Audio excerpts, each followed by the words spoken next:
Hi, everyone. Are you all excited to talk about sexy time after we talked about masculinity in the media? Yeah. So, okay, before I get started, I need a little crowd participation. How many of you know what your pelvic floor is? Raise your hand. Awesome. All right. Raise your hand if you know how to activate your pelvic floor. Awesome. All right. Raise your hand if you know how to relax your pelvic floor. Oh. That wasn't great. That wasn't great. So to get you all prepped for Sexy Time Talk and for Chelsea, we're going to work through how to unlock our pelvic floor for a second. Are y'all game? Yeah. Awesome. Okay. If you're sitting in a chair, make sure you're, uncross your legs, man spread, take up some space, sit on your butt bones, all right? I want you all to relax your jaw, bring your shoulders out of your ears, let your belly hang, right? Unclench your butthole. Half of y'all have your butthole clenched. I can see it. I can see it. Right? For people standing, I want you to stand with your feet about hip width apart, unlock your knees, okay? And I want everyone to just audibly go,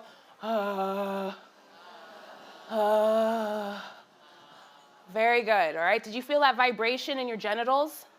You should have, right? And what I want you to do is I want you to put one hand on your chest, one hand on your belly.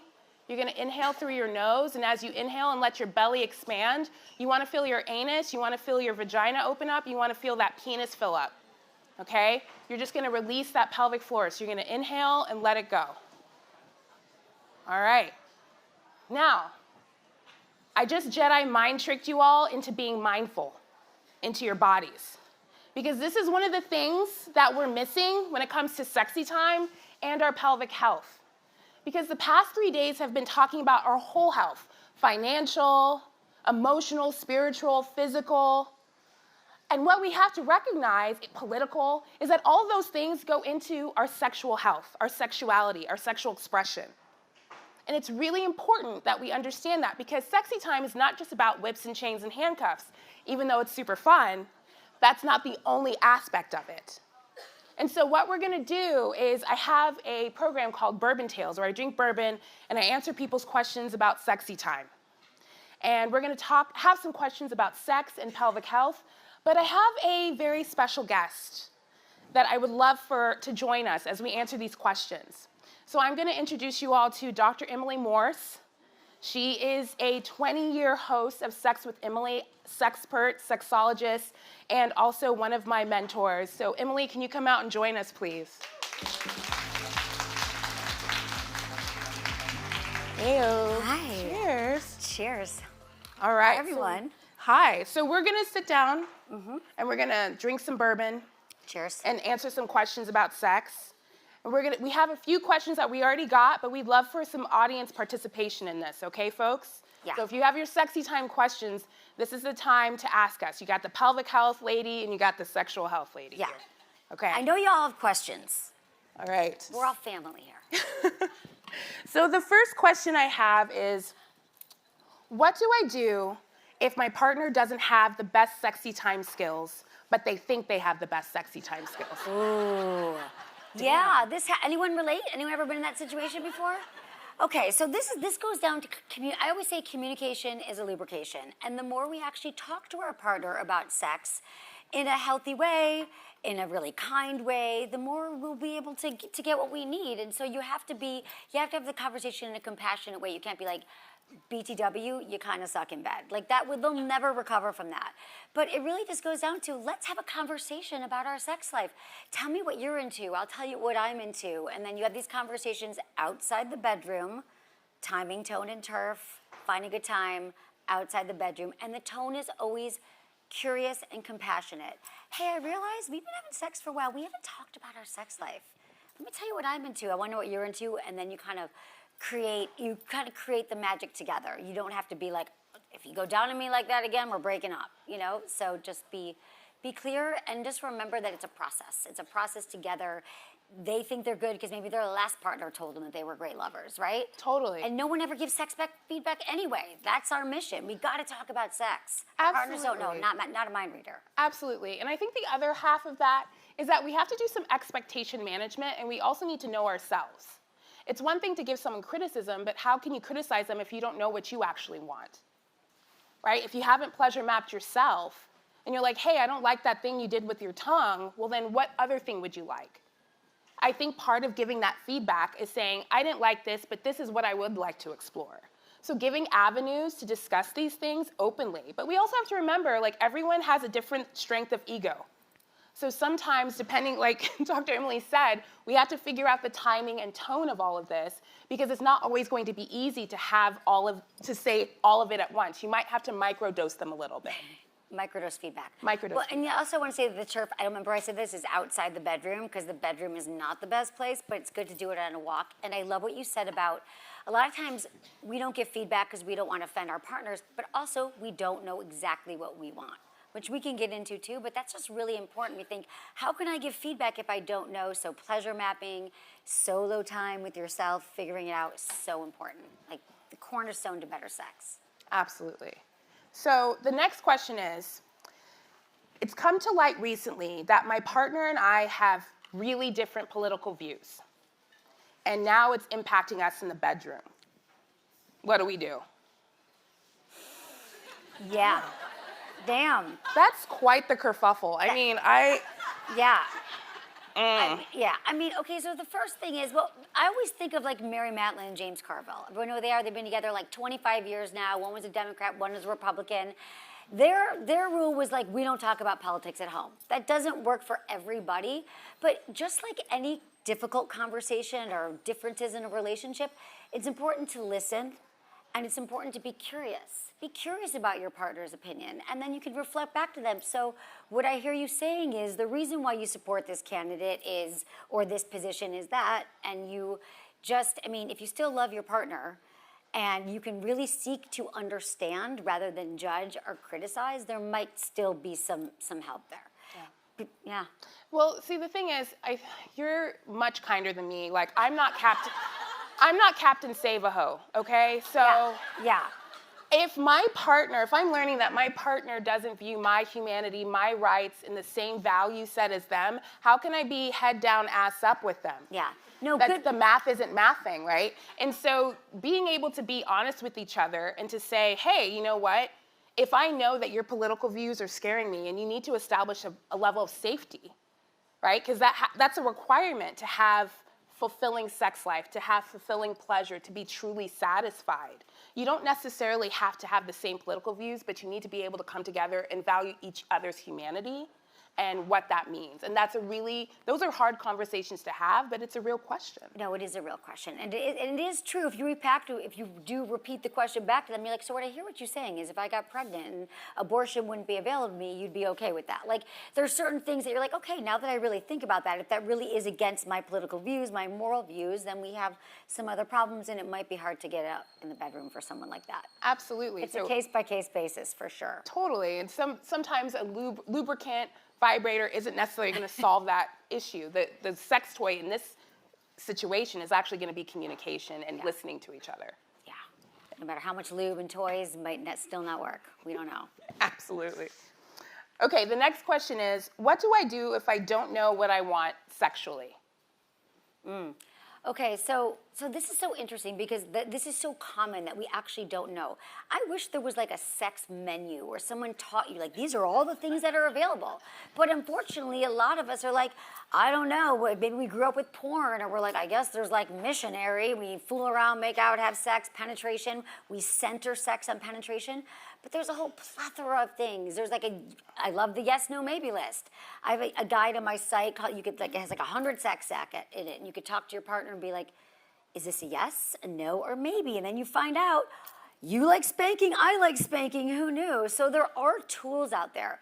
But the first thing is, if you're not really sure what you like, again, I'm gonna go back to masturbation. People don't love the word. I love to say solo sex. It's a little bit classier. But that's really, no one's gonna tell. I used to think that my partners would figure out, like, they're gonna show me what I like, but it wasn't until I actually took the time to figure out my own body and get curious. And it's physical, figuring it out myself, but also like finding inspiring media, like you could read erotica, or you could ethical porn, like and know that it's a journey. It's like food. Like imagine if like you just tried one thing, someone's like, you can only have chicken and mashed potatoes. You'd be like, that's okay, I guess that's all I'm gonna have for dinner. But we get to explore. There's so much out there, and it is a journey for you to develop your palate with food and with sex. Absolutely. And have fun exploring. Know that and what you want changes over time. Decade by decade, sometimes month by month, week to week. And so just get curious and know that sex there is a huge menu out there, and you get to taste it all and figure out what you like. Absolutely. How many of you have tried pleasure mapping before? That's next year. You should pleasure map everyone. Oh, I know. I should pleasure map everybody. We do pleasure mapping at She Media. Tell them what it is. So pleasure mapping is basically where you take your whole body, use your body as a blank canvas. And you're going to use different types of touch, different types of sensation, different types of textures, pressure, and you're going to rate it or color it and say, green is go. Yes, always do this type of pressure around my neck. That's always going to turn me on. That's always going to activate my genitals. I feel the blood flow going. And then you might find a touch around your inner thighs, around your belly. There's like, actually, that's making me retreat. That's not really giving me the pleasure that I want. I can't really be in my body because I don't like this. And so once you figure out pleasure mapping with yourself and then with your partner, you can identify areas and types of touch and places and how to engage with your body and your partner's body so they can really help you understand what you like, what you don't like, what you're neutral about, but that can be coupled with a green versus a yellow touch. Yeah, be mindful. I always say, I have like a mindful masturbation practice where you actually, the goal is exploration and not necessarily orgasm. And I just wish we could see sex as not so goal-oriented either. Like I get up, you get up, we roll over, we watch Netflix.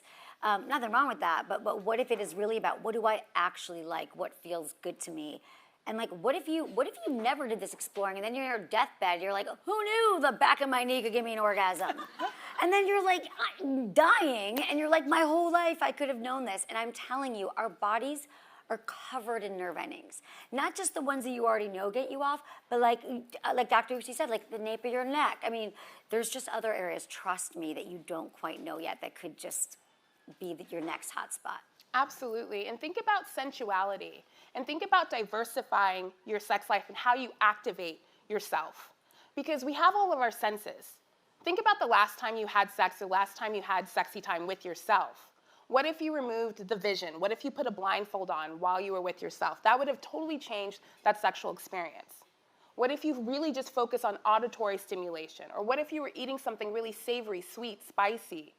That's going to get you into your body. That's going to elevate your sex life. And when you incorporate that, that's your exploration. You're not exploring to have an orgasm. You're exploring to experience. And that's something that you can understand for yourself and then share with your partner. I love that. I love exploring the senses. The senses are so key to sensuality and to understanding what we like. And I love thinking about the senses. Sometimes when we're having sex, I don't know if anyone's ever had this problem, but you get in your head, or you disassociate, or you get a little anxious. Am I doing this right? Does this feel good? Completely takes us out of the moment. But when you think about in the moment, when you find yourself thinking about like the laundry, or how do I look naked? You can immediately anchor into your senses and say, so what am I feeling in the moment? Okay, my hands are on my partner's body.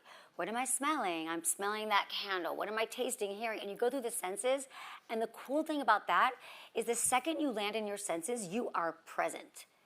You can't be in the past, you can't be in the future, and it lands you, and then you're more embodied and present to what is. And then you'll be able to feel like, oh, I didn't know that feels good, the side boob touch or the neck or all the things. So that is just a great, and also that's good when you're in traffic and stressed out too.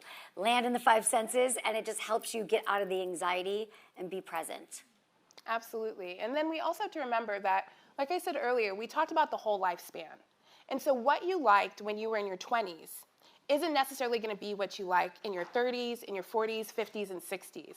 And having that sexual flexibility and openness is going to be really important to help manage your expectations and the distress when things change. Because when things change, it's really just an opportunity for you to bust open your sex life even more, Because then it's like, wow, you know what? Actually, yeah, I really do like impact play, or I really do like command sex. Those are things that I'm into because I'm looking for something that's engaging in power dynamics. Or you might be into something where you're needing more TLC, you're needing more tender loving care, and that you may want to do more experiential, more soft touch, more sensual engagement. And that's going to be important for you to understand as you move through the lifespan. Yeah. And I love that you're permissioning people to say, like, and hopefully this is the inspiration that it does change and you don't have to know. Like, there are certain times a month even where you're like, oh, I want to be a little bit more playful, but tonight I just kind of want to, like, some sensual touch, some kissing, some making out. Like, I don't even want full sex, like, or penetration, or however you define sex. And so it really does change, and I just think that so much of sex has been centered on, I'm going to say it, on, like, male's pleasure over females, just because that's the way society is. Even if you think about sex being defined as penetration, it's because that's how we make babies, that's procreation. But the truth is, the majority of vulva owners, if you have a vagina, you might not even have pleasure that way. Like, you might have an orgasm that way. There's just so many other ways to, like, kind of know yourself. And to also, something that I had to learn too is that what I did like in my 20s, 30s has changed a lot. My body changes and what I'm into. And permissioning myself to even communicate to a partner and let them know that. Like, I know I liked this last time or last week, but this isn't what I'm into right now. And I had this where I grew up, I was thinking it wasn't okay to say no. Like, if you were with someone and the sex was happening, like, I couldn't say no. Like, if not like consensually, but it was more like that wasn't polite if I was with a consensual partner. I couldn't stop the sex. I was like, they're gonna get blue balls, and then we're gonna call 911, and then I'm gonna be that person. Like, by the way, not a thing. Like, blue balls, it could be uncomfortable, but no one's gonna die. But also, it's okay to have agency over your body and your desires and all the stuff we're talking about, like being in touch with your pelvic floor, actually knowing what you're feeling in your body. All of that's gonna open you up to truly knowing and what you want in the moment, sensually, sexually, in all the ways. And I just want to remind everyone, like, that is open to you and you get to decide. And once you're just like, oh, what is possible here? There's so much more to feel. And I'm okay. I can say yes. I can say no. We can explore. Yeah, we're moving out of that performative sex into the experiential sex, into that curiosity, that experience, because a lot of us really focus on that performance. So like Dr. Emily said, we all drank the Kool-Aid, right? There are gendered roles that we're all ascribing to, whether or not we actually fundamentally believe in that, but that's in part of the foundation of who we are. And we have to actively combat that during sex, which is why sometimes, particularly women and non-binary folks, they're going to have a hard time focusing on this, being mindful, because they're thinking of all the other things. Whereas dudes and like penis owners and non-binary folks, they're gonna be focusing on performing. And that is something that we want to move away from, because that's really going to open us up to such better sex. Yeah. And it's not even like a pressure they get. This is not like a male, female, penis, vagina thing. It's literally so deeply ingrained in us, in how we see sex. Like, if you think about it, everything we've ever seen in porn or movies, it was like very much one picture, one-sided. So just saying, like, and so even to like men in here, everyone, it's like, what if I told you that you would also have great pleasure exploring these other avenues? Because there's so many other ways to play. So we're going to bring this out to the audience. Does anyone have any sexy time or pelvic health questions that they want us to answer for them? Because we do have a couple questions here, but don't be shy. Everyone's pretty shy. I know. Come on. Anything. Love it. Yeah. Hi.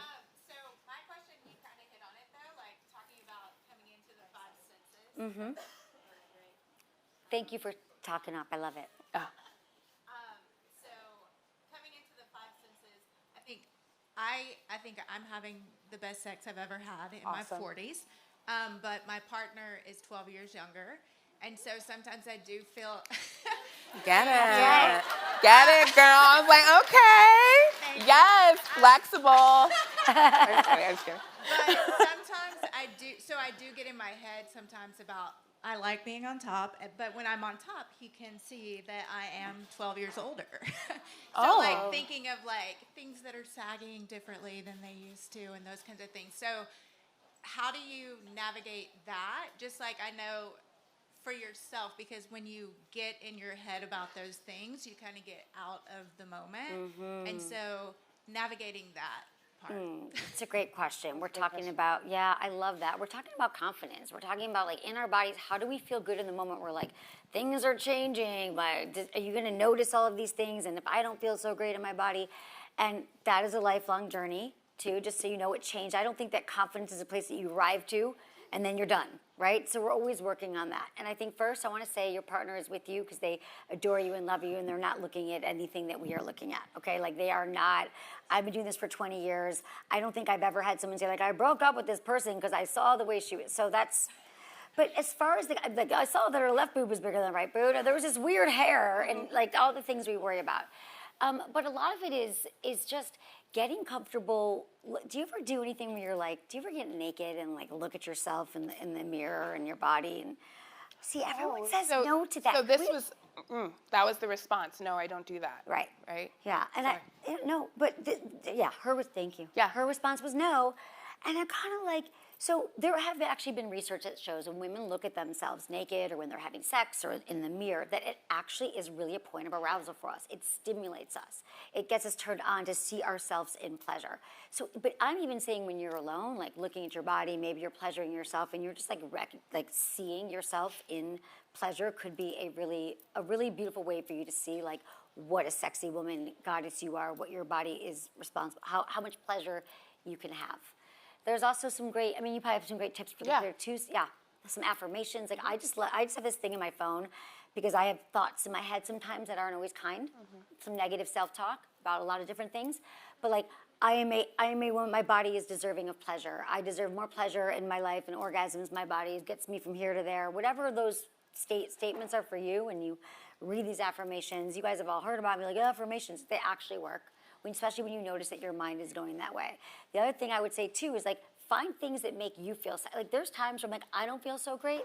I wear things in the bedroom, and I'm not talking like traditional lingerie. I'm saying stuff like sexy necklaces or scarves or things, or like using sensual lotions. When I feel sexy and sensual and comfortable, and I've got great lighting that I choose, I can be much more present in the moment. Absolutely. And I would also suggest, make yourself the star of your own porn. Part of your masturbation practice, I want you to, like, think about yourself as a piece of art. Consume visual stimuli, whether it's pictures, art books, of people who have your body, that have a body like yours. And make that part of your erotic space. And build that in. Because, look, I am a thick chocolate drop.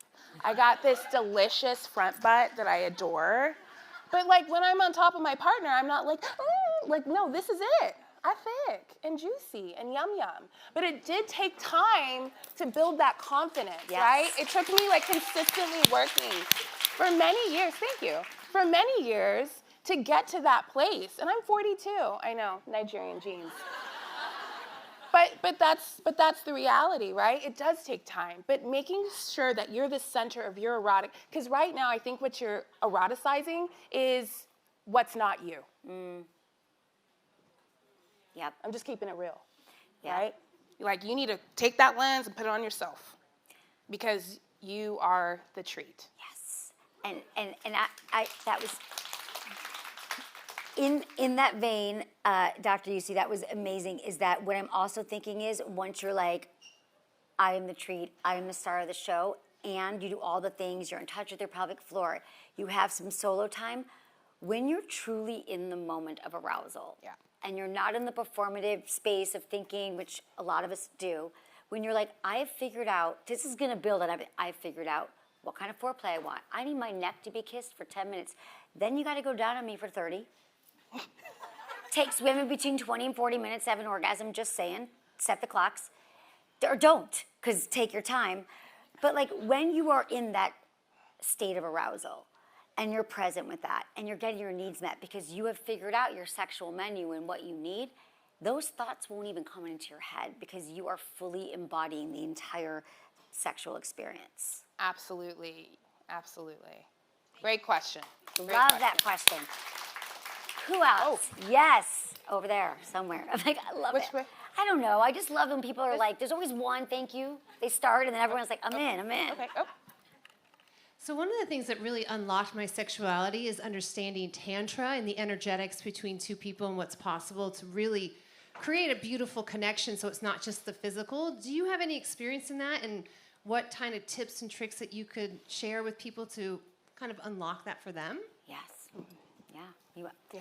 I mean, first off, when we say tantric sex, I think that people think like, oh my God, it's like a 15-hour process. They think of like Sting. Do you remember this? It was like the first, and they were like, he and his wife had sex for 24 hours. And they do this thing, and like, I can never do tantra. And let me tell you let me break it down for you.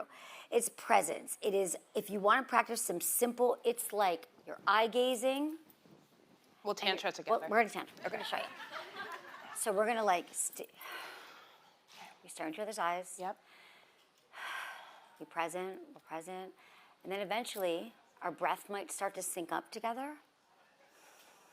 and then we start to feel connected, feel the energy start to circulate, and then you are in the moment. I'm already in. I'm flushed. I am too. I mean, I do think a little bit of a bourbon is that. I didn't drink enough yet. Oh, yeah. No, but I was flushed too, and I didn't even drink as much as you. I'm like, okay, Emily. Okay, Emily, I see what you got. Right. Yeah. But so to me, that stuff can be so intimidating. But I'm like, I've done this with partners, and I want to hear your tantric experiences. That like I know because I do all the things I get distracted, I get in my head, I get worried, and I've had the practice with partners. I'm like, you know what? Can we take a few deep breaths together? Because sometimes sex gets going, and I'm like, I'm not even aroused yet. I didn't even see you walk in the door, and now you're down my pants. Like, what happened? And so I breathe. And I stare and I look and I get into my body, and then we just start over, start again. Absolutely. Yeah. I think for me, my experience has really been focusing on my own energy, my own vibrations, all of that. And then when I'm able to do that, I can share that with my partner. So that exercise of the eye gaze is actually a great activity, but it also has you focus on the discomfort, because there is some discomfort that can happen when you're staring into your partner's eyes for more than 10 seconds. Because oftentimes during sex, people are kind of not really connecting with each other. They're kind of like, okay, I'm doing this. I'm down in your vagina for a few minutes, or I'm on your penis for a few minutes, and then I'm on your boobs, and then we're back here, and there's not actually present energy connection. And I think when people actually start or bookend their sexual experience or make it through the whole process, that tantric connection, it's less, just like Emily said about the body image thing, you're not going to be noticing anything but that energy. You're going to be chasing that energy, and you're going to want to fill up your sexual space with that energy and with that connectedness. And that doesn't end after you both orgasm. That continues throughout. If you're really staying connected with your partner, that's really what that tantric energy is about, is kind of coming in together and building it and bringing it down, and building it and bringing it down, because that's also the art of arousal, whether you're genitally aroused or cognitively aroused. Yeah. It's all about energetics and learning to tune into your sexual energy, which we are all energy. And then you realize, and it is a practice, like any kind of mindfulness practice or meditation practice. Or for me, I know breathwork practice has been such a pivotal part of helping me with everything, but also arousal and orgasm and really, you realize when you're more into tantric or energetic sex, it really, you understand that it really isn't about the genitals. It's about energy and connection. And we all have sexual energy in us that we can sort of cycle through, and you start to feel it in your body. And so it's you can get turned on anywhere, anytime. It's great practice. Absolutely. Yeah. We had a question over here.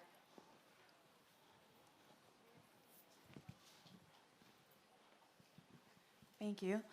I'm going to take advantage of you guys as like pelvic floor experts to answer a question I have not been able to figure out from the internet, so I hope that's okay.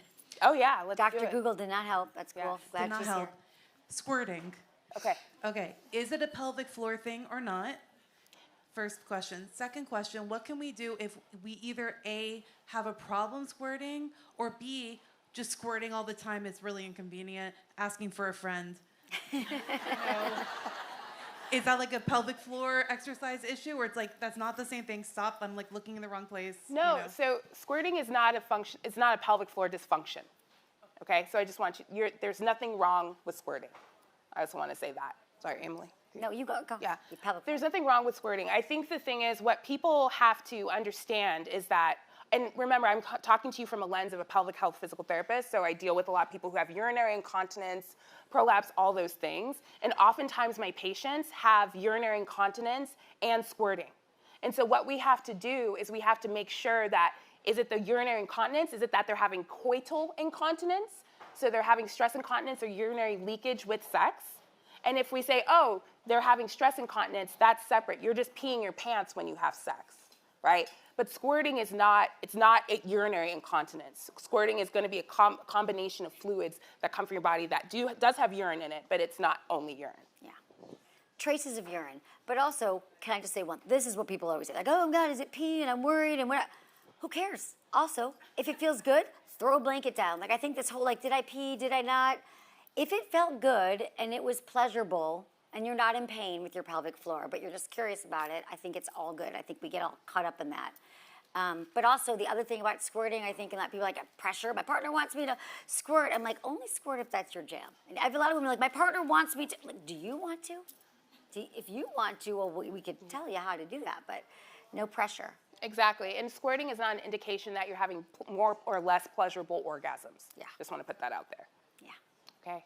Well, thank you all for your time. Thank you. Thank you, Dr.